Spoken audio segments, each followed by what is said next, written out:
In one brief but classical moment in time, the ancient citizens of Athens, Greece, built the most magnificent temples that mankind has ever been inspired to create. Towering shrines shrouded with unworldly spirits and mysterious cults that indulged in unspeakable sacrifices.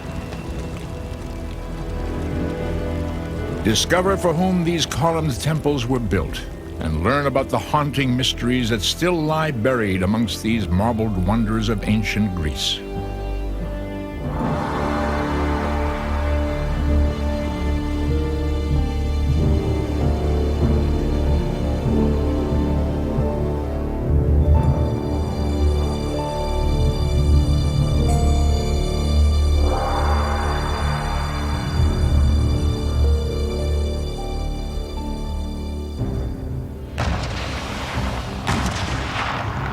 For over 2,500 years, foreign conquerors, treasure hunters, and violent earthquakes tried, but failed, to completely ravage Athens of its mystical monuments perched on a spiritual citadel called the Acropolis. It was here, in 5th century BC Athens, where the seeds of modern civilization took root. Sexual and artistic freedom flourished. It was the birthplace of democracy, science, philosophy, and theater. Yet these monuments were also sacred sites steeped in cultic worship and secret rituals, where the smell of blood and smoke consumed the air. It was said that Greece is a spring that will never run dry. Yet it is the quest to unlock the mysteries of Athens' magnificent monuments that continues to fire the thirst of man. Risen to glory in the 5th century BC, the city of Athens exploded with artistic and cultural excellence. In less than 50 years, the most brilliant minds known to man created a monumental Mecca that eludes us to this day. Why were these monuments built? And what secrets lie buried under this bastion of silent stones? After years of barbarian warfare, what has become of the monuments that were once built for a divine dynasty? Have they sunk into ash and rubble? And what remains of the celestial columns that are now shadows of a paradise lost?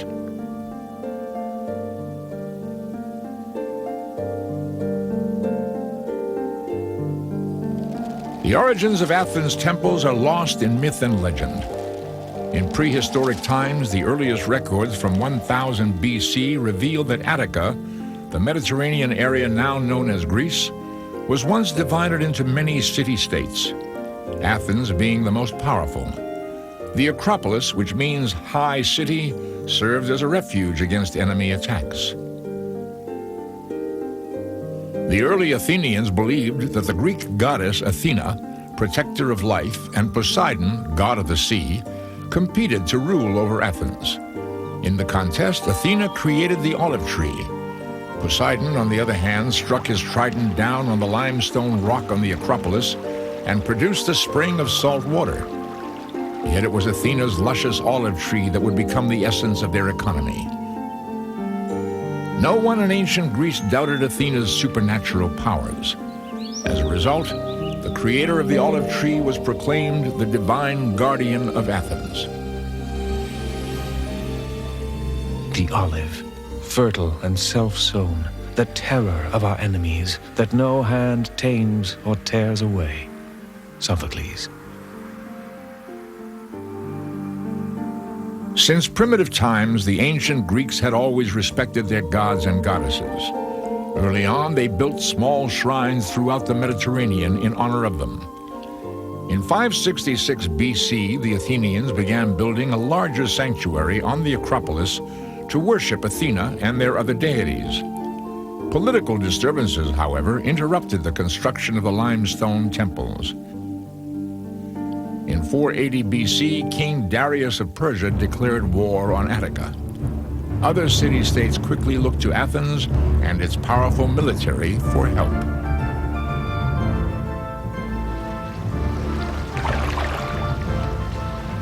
The Athenians fought Persians on the shores of Marathon and at the Battle of Salamis. After 10 years of Persian barbarity, the Athenians triumphed. But their sanctuary on top of the Acropolis was in ruins. Scaffolding smoldered to ashes. The marble crumbled to the ground.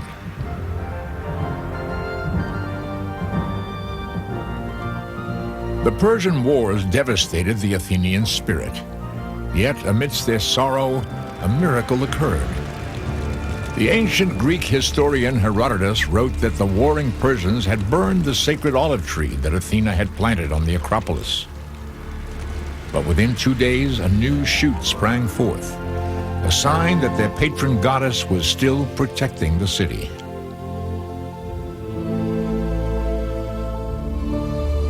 The Athenians looked at this as an omen of future success. After their victory over Persia, they began rebuilding their devastated city. Since they now had the largest standing army and navy in the Greek world, Athens persuaded other cities to join a military alliance called the Delian League.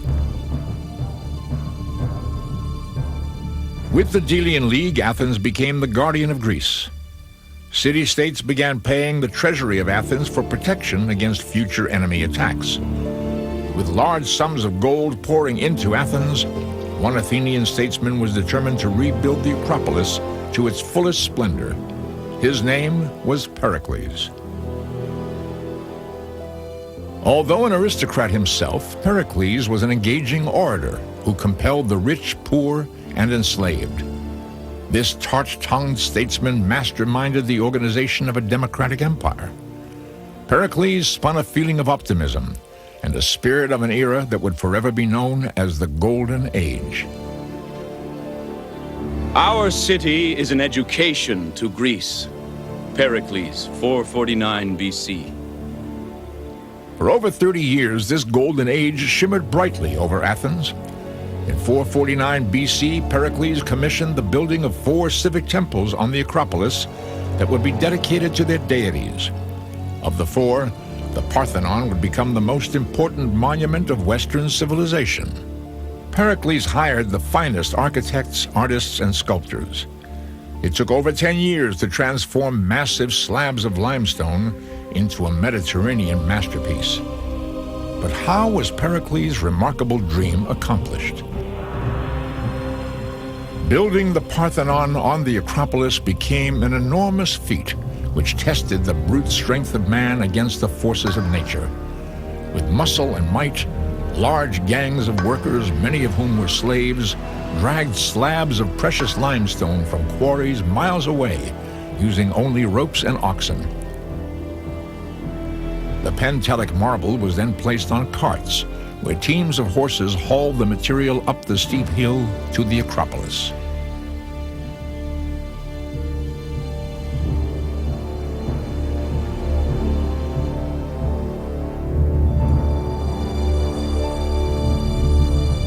Once the structure was completed, the renowned sculptor Phidias adorned the exterior and interior of the Parthenon with hand-carved sculptures and friezes. They depicted the supreme gods of Mount Olympus, battles between the Greeks and Amazons, and Lapids fighting centaurs. Phidias was idolized throughout Greece. His most awesome achievement was a 40-foot gold and ivory sculpture of the goddess Athena, with a 6-foot statue of the Nike of Victory, which stood in the palm of her hand. In order to protect the gold and ivory sculpture from tempted thieves, the statue of Athena was built in parts so it could be periodically dismantled and the gold could be weighed, just to make sure the patrons of the temple hadn't been chiseling away at its costly structure. If the gold came up short, it was said the whole city would suffer the wrath of Athena. One can to this day have a sense of being a part of those files of columns like soldiers at attention or Greek citizens standing, and when the great doors were swung open, they could see, perhaps a little dimly, the huge ivory and gold statue of the goddess inside. But while they were getting to the Parthenon, they passed another huge statue of her between the gateway, the Propylaea, and the Parthenon. Huge standing statue of Athena in battle array. You You couldn't get away from her. In your thoughts, in the word itself, in her presence in Athens. Regarding the statue of Athena, the ancient writer Plutarch wrote that the great statesman Pericles brought the most delightful adornment to Athens and to the rest of mankind, which testified that her power and splendor was not idle fiction. It's the buildings themselves. There's something there, intangible, hard to describe, hard for any of us to describe, but that has to be experienced in person. The contrast of the sunlight, the blue sky, the rough Acropolis stone, and then the finely honed perfection of the workmanship and the proportions that one sees and their significance today as icons of the past. While the exterior of the Parthenon glistened against the Mediterranean sky, the interior also shimmered with a wealth of treasures. They included silver coins, gold vessels, and red clay pottery. The Parthenon held a treasure trove for its patron goddess Athena, but what mysteries loomed inside this marbled wonder?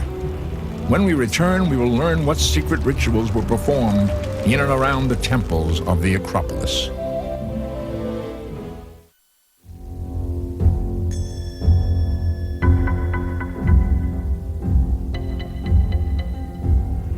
Lord Nestor began the sacrifice, holding the bowls of holy water and barley.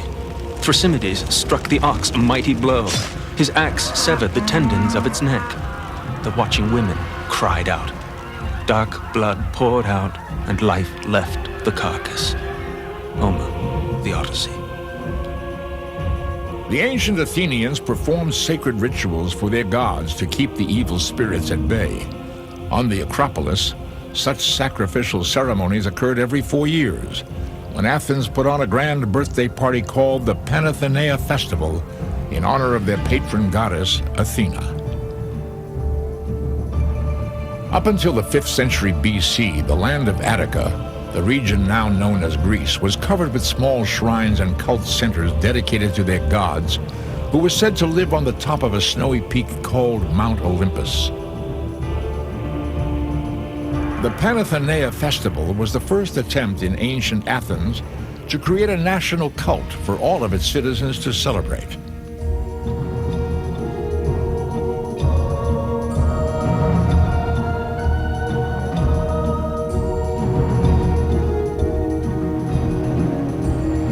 The festival included a grand procession with young cavalrymen on their horses clattering up to the Parthenon with marshals in between them. Young maidens followed them, carrying garlands and a sacred cloth for the goddess Athena.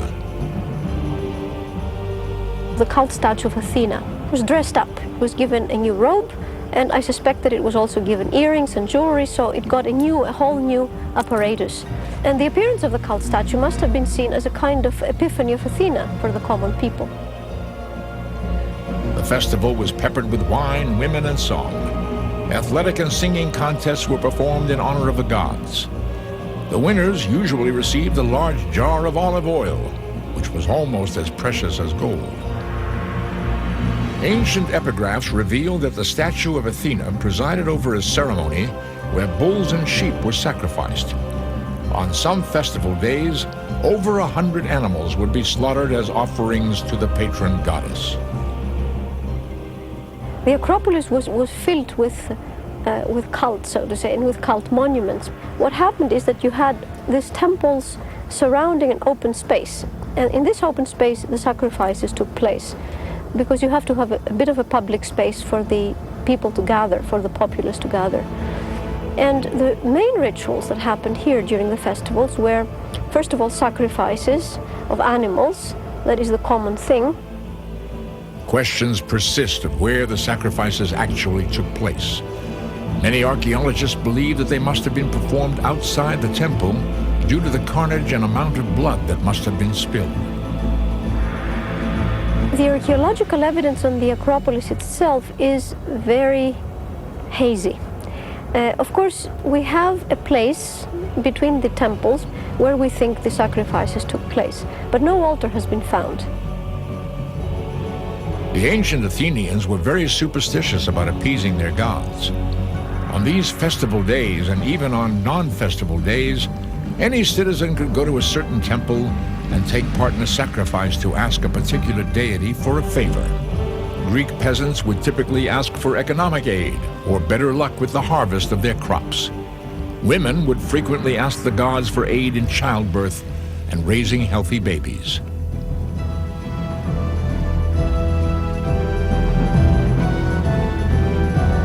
Were animals the only things Athenians sacrificed as offerings to the gods? Answers to this question might be hidden on a frieze that wrapped around the interior facade of the Parthenon. For centuries, historians believed this sculpted panel depicted the birthday party to Athena. But new theories suggest that this frieze may symbolize the myth of a brutal sacrifice of 3 virgin women to the gods to save Athens from the warring Persians.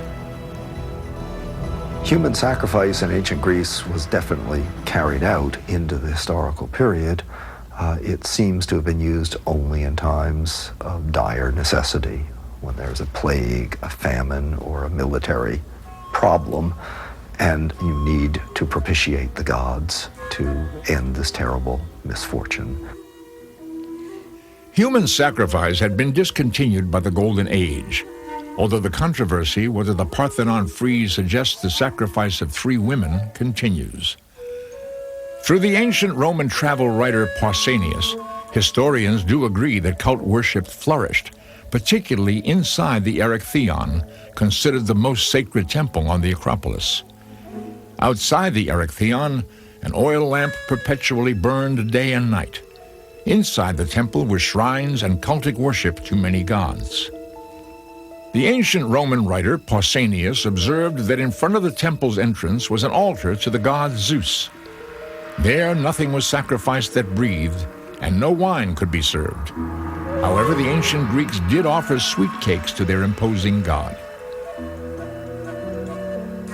The Erechtheion was the last of the major buildings built on the Acropolis. Properly speaking, we really should be calling it the Temple of Athena Polias, because it housed the most important image of Athena on the Acropolis. This was a very ancient wooden image that may have even fallen from the sky, according to one ancient author. The Erechtheion was considered a jewel of architecture. On the north side of the temple is the alluring Porch of Maidens, 6 magical sculptures of beautiful women who serve as columns holding up the sacred temple.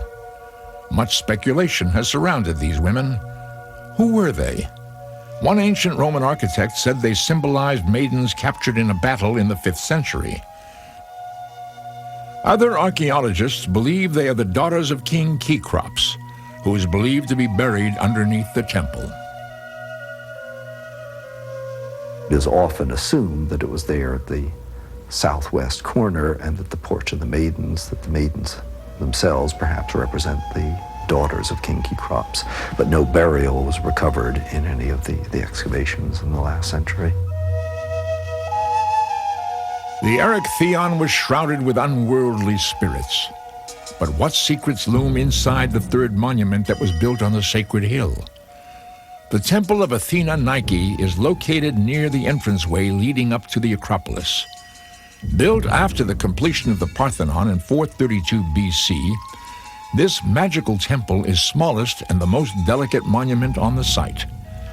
Excavation of ancient inventories revealed this shrine also housed a statue of the goddess Athena, as well as serving as a treasury that resembled a modern-day bank.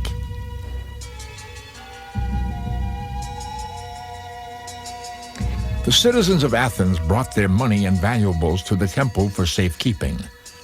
But the Athenians thought it only proper to pay interest to the goddess for the privilege of keeping their money there. And no one dared steal anything from under the watchful eye of Athena. The monuments in Athens were not only masterpieces of art, but also political and sometimes sexual expressions of the society which created them.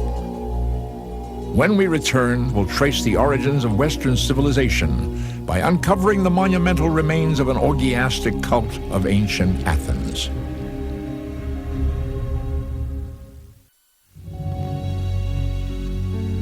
While Athens, Greece, was building its own marbled kingdom during the 5th century BC, other countries around the globe were making their own mark in history.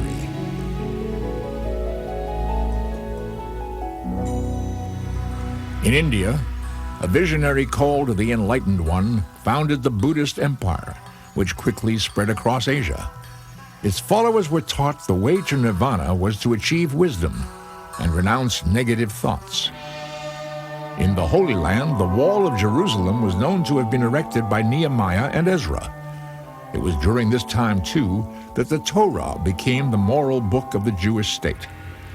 And in Italy, the imposing Etruscan Empire was slowly caving in to the powers of a new sovereign authority, the Romans, who one day would also rule Athens.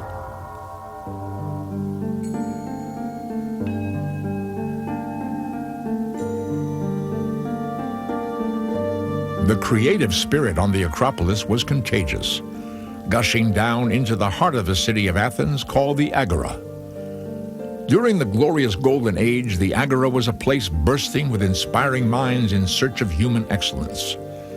Buried in this garden of rubble are the seeds of Western civilization, hundreds of monuments which symbolized the daily life of a powerful and creative society.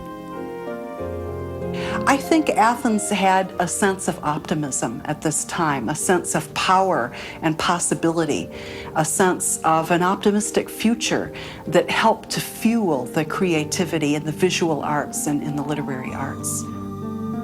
Athens was the birthplace of literature expressed in the works of the playwrights Aeschylus, Sophocles, and Euripides. It produced the first philosophers, Socrates, Plato, and Aristotle. And it was the home of the founder of medicine, Hippocrates. But why did the foundations of Western civilization begin in Athens? The very words that come to us today, the word politics comes from the Greek word polis, and democracy and anarchy and tyranny and oligarchy are all Greek words. And so is drama and tragedy and comedy, and so is athletics. The stadium is a Greek word. The theater is a Greek word. All of these forms, whether they be architectural forms, whether they be literary forms, whether they be political forms, came together during that golden age. After 2,000 years since its construction, teams of archaeologists have brought to the surface the origins of Western thought and society. Since 1931, over 100 ancient buildings and nearly 200,000 antiquities have been dug up from under the modern city. Today, in the Agora, archaeologists are continually in search of ancient Athens. Athens is essentially a massive archaeological site, but the modern city sits directly on top of all of the rest of the ancient city. And if one could tear out 500 buildings, 1,000 buildings, one could expose dozens more ancient buildings, which now lie some 15 to 20 feet below the modern street levels. They're there waiting to be discovered. The Agora was the center of town in all respects. Or it's like the mall in Washington, huge big open space with the buildings you need to run the government grouped around it. It was here in the Agora that archaeologists first discovered the beginnings of democracy as we know it today.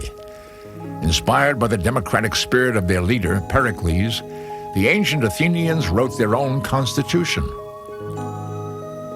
Our constitution is called a democracy because power is in the hands not of a minority, but of the whole people. Pericles, 431 BC. Although slavery was entrenched in their society, most Athenians believed their democratic government worked. Below are the remains of the first House of Representatives building, where 500 Athenian senators once voted on legislation. And it was here where the first jury system was conceived. Instead of 9 men and women, it was a jury of 201 or 501 or 1,501 Athenian citizens who happened to be sitting on the jury that day, who would make essentially the constitutional decision. They would have jurors' tickets and they would be assigned by lot couldn't tell until the court actually began sitting who was going to be a juror that day. So it was very hard to bribe an Athenian jury. Archaeologists have uncovered the stone ballot box and dozens of bronze ballots that were used by jurors to vote to either sentence or set free a defendant. Most cases were heard indoors, but in the case of murder, the trial was held outside because the Athenians were superstitious. A potential murderer could pollute the sacred halls of justice. Ancient Greeks were not only concerned with political correctness, but they also believed in enjoying life to its fullest. Athenians credit their god Dionysus. His orgies of wine and dance evolved into the beginnings of theater as we know it today. Near the Agora are the remains of the theater dedicated to Dionysus. It was here the ancient tragedies and comedies were lavishly performed to rousing applause. Come and dance, all you who hear us. Come and worship Dionysus. Crown your head with sacred vine leaves. Raise on high the sacred pine torch. Come and dance. Your god is here. The Bacchae by Euripides. Here in the Agora, archaeologist John Camp is reading an ancient inscription record of the winning poets and producers in comedy and tragedy in a theatrical contest of 400 BC. In Athens, we can see the Academy Awards being awarded in 390 BC. This took place in the Theater of Dionysus, which was south of the Acropolis. Very early theater probably took the form of dances in honor of the god, and then gradually actors were added to the performance to tell a story or a particular myth. By the 5th century BC, these plays were being produced over a period of 4 days and in the form of contests with prizes for the various participants. Physical and artistic expression was performed both publicly and privately. Ancient buildings and pottery dug up in the Agora have provided insight into the Athenians' zest for life. They had plenty of fun. Men's drinking banquets are an essential part of life. There were no spirits, of course, nothing distilled, so it's all wine, either watered or not watered. All those ladies and gentlemen having various kinds of sexual adventures and conquests, the whole class of prostitutes is really not quite fair, but shall we say free and easy foxes that were available. And nobody minded this at all. And they were very free about sexual illusion. It wasn't like Victorian times. 5th century Athens seemed to symbolize the essence of tolerance. Yet the Athenians' tempers eventually ran short with Socrates, the founder of philosophy, whose restless intellect constantly challenged the ebb and flow of society. In 399 BC, the brilliant orator was accused of questioning the existence of gods and corrupting the minds of young males in the city. In the Agora, a stone has been excavated, where some believe Socrates stood to swear of his innocence. Athenians, I am not going to argue for my own sake, but for yours. If you kill me, you will not easily find a successor to me, who, if I may, am sort of a gadfly given to the state by God, Socrates. The jury thought otherwise. The founder of philosophy was condemned to death. Socrates was forced to drink a poisonous potion of hemlock. To many, his death symbolized the end of the Golden Age. And after decades of peace, the Athenians found themselves embroiled again in a bloody war. When we return, we will discover how decades of warfare plunged Athens into centuries of oblivion. And we will examine who were the protectors and plunderers of Athens' sacred monuments.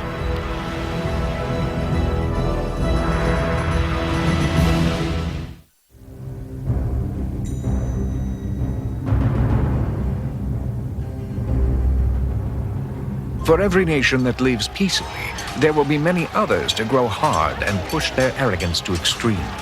The gods attend to these things slowly, but they attend to those who put off God and turn to madness. Sophocles, 431 BC. The end of the glorious 5th century BC also marked the end of Athenian supremacy. In 403 BC, after 27 years of warfare, Athens was conquered by its former allies, the Spartans. Democracy had fallen, the Athenian spirit was waning. If the defeat in the Peloponnesian War wasn't enough, a devastating plague had swept through Athens, taking thousands of lives, including their great leader, Pericles. With the death of Pericles, many wondered what was to become of Athens' monuments. For centuries, the city fell into the hands of many conquerors. Some respected Athens' sacred monuments, such as Alexander the Great of Macedonia. But then came the Romans, who not only conquered, but plundered.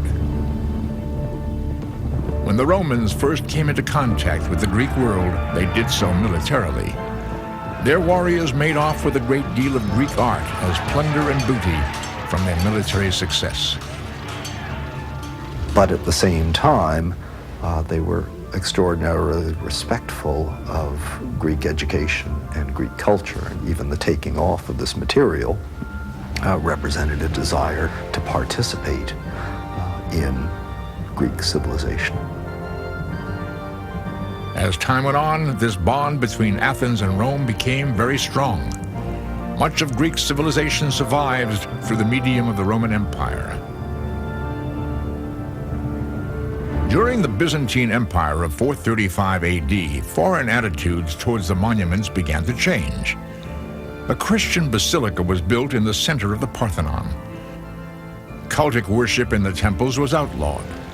The 40-foot statue of Athena had already been melted down to harvest its precious gold and ivory. Nothing remains of the original statue. There exists only miniature marble replicas of the supreme goddess. Destruction on the Acropolis was gradual until the Turkish invasion of 1456, when the monuments suffered their greatest devastation.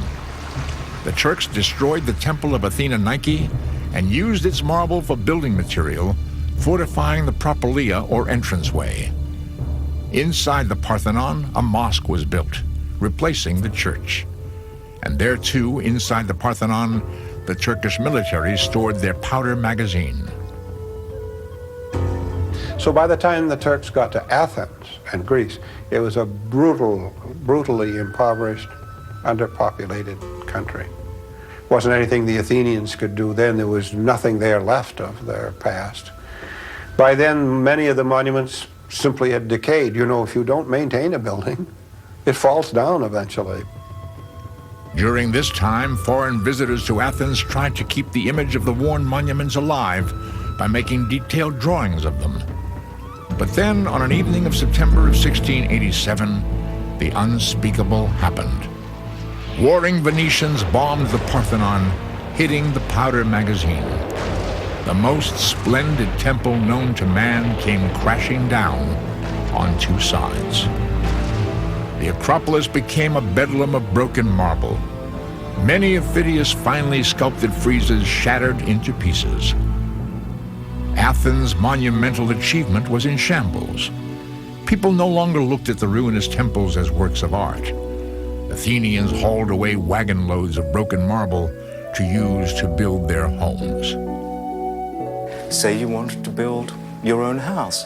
There was a building. All you needed to do was just dismantle it and take the stone away.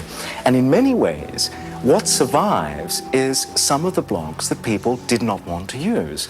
For example, columns and some of the more decorated elements of a building sometimes survive better than the square blocks because the square blocks are more useful in later buildings. Foreign visitors pocketed sculpted fragments from the Parthenon as souvenirs of its past glory. Treasure hunters from all over Europe came to pillage the monuments for profit, maliciously slashing off the valuable heads from Greek sculptures. When coming down to the citadel of the Acropolis, I took a piece of marble from the Parthenon, and since then, I have always taken something from the monuments.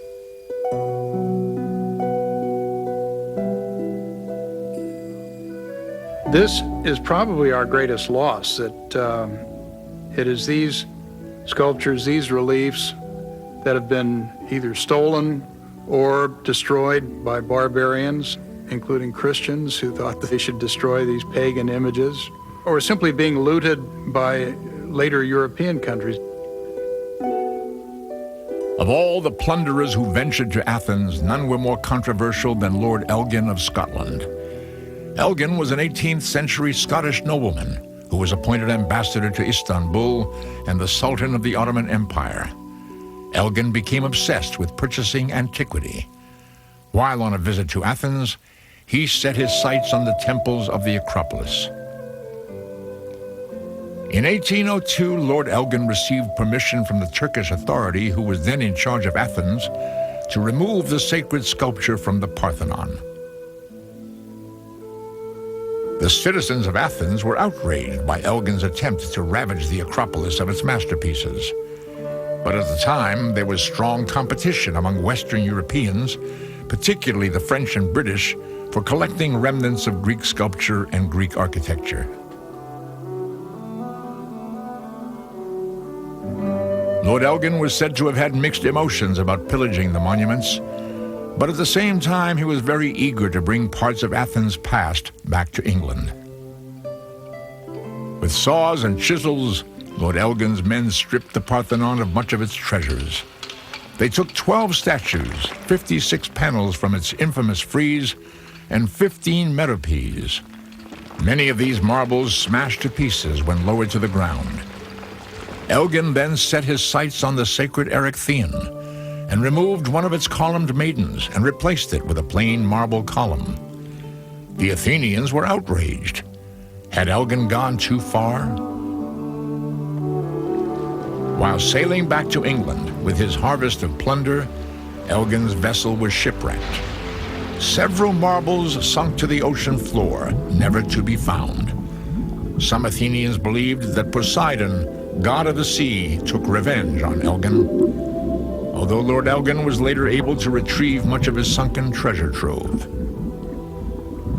By collecting these remains of antiquity for the benefit of my country, and by saving them from future destruction, I was not impelled by the search for personal gain.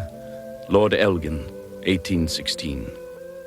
Back in England, the marbles from the Acropolis were proudly displayed in the British Museum, where they remain today.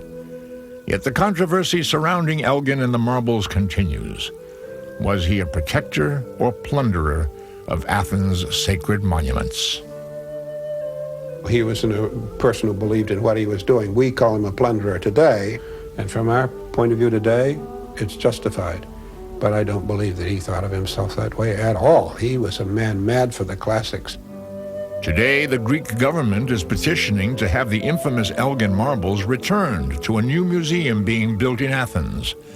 However, the British government has refused to return them. Should the Elgin marbles be returned to Athens? Many people would say yes, that these sculptures belong with the original building. It's a complicated ethical question and one that deserves serious consideration and debate. My feeling is that the Greeks today in Athens are well able to take care of the marbles in a proper way, and my feeling is that the marbles should be returned to Athens. There are two sides to the question. It's very hard to take a side of it, but I know that if I were a teacher in the University of Athens, I would passionately want them back. You know, born Greek and brought up in the Greek heritage, one understands that. It took centuries for the country of Greece to reclaim its independence. Now, how is the city of Athens attempting to reclaim its past?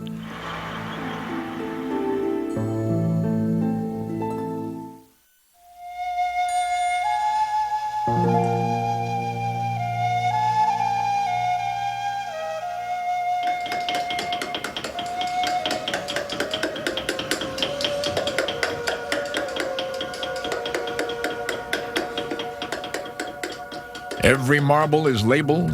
No stone has been left unturned. These are the archaeologists and architects who work on the Acropolis. They're a massive team determined to piece back together the monumental mysteries of Athens' past while fighting the modern-day forces of erosion and pollution. The first excavations began on the Acropolis in 1837 with the founding of the Archaeological Society. Between 1885 and 1891, archaeologists from all over the world began unearthing treasures that revealed the brilliance of the Acropolis temples. Early discoveries were the 12 statues of maidens called Korai, found near the Erechtheion, which had not been seen in 2.5 millennia. At one time, hundreds of these sculptures were scattered amongst the temples as presents to the goddess Athena. Almost all the original marbles from the temple of Athena Nike, which was destroyed during the Turkish invasion, were collected and used to entirely reconstruct the temple to its former splendor. The sacred Erechtheion has also been completely rebuilt, stone by stone. Yet, without the existence of drafting plans, notes, or photographs, how are these archaeologists and architects able to reconstruct these ancient temples? Always there are problems which come up during the works. And so, Dr. Tassos Tanoulis is an architect who has made unlocking the secrets of the Acropolis a lifelong endeavor. He has been responsible for locating and numbering most of the marbles on the Acropolis. By studying these broken pieces, as well as unearthing the foundations of these ancient temples, Dr. Tanoulis and his colleagues are trying to solve the world's greatest jigsaw puzzle. when the exact position on the building is identified, is found, we give another number which shows exactly which place of the monument this block was originally.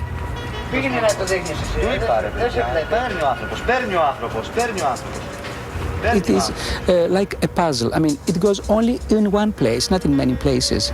So this is something good, but of course you understand that it needs a lot of experience and, how to say, a familiarity with the object, the material, the archaeological material of the building. Restoration work on the Parthenon is far from over. Yet will restoring these limestone temples enable archaeologists to make new discoveries about Athens' past? This whole concept that we have of looking at a building like the Parthenon with its glimmering white pentalic marble is very much a modern concept. We know, for example, with buildings like the Parthenon, were also painted in bright colors, reds and blues and blacks. It allows us to look at the past in a totally different way. There are numerous buildings in Athens that we know of that we have not yet uncovered. One could start with the town hall or the Prytaneum, where the eternal flame was kept. We've never found that. That's one of the pleasures of excavation, is you never know what you're going to find, absolutely. And you stand always to learn a great deal more about Greek history or Greek civilization, but you can't predict it until you start. Today, the ancient monuments of Athens are only a shell of their former glory. Many stripped of their sculpture, roofs, and very foundations.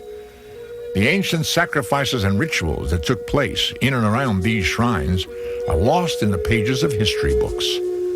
Although much has been either forgotten or destroyed, why do these crumbling monuments still fascinate modern-day visitors to Athens?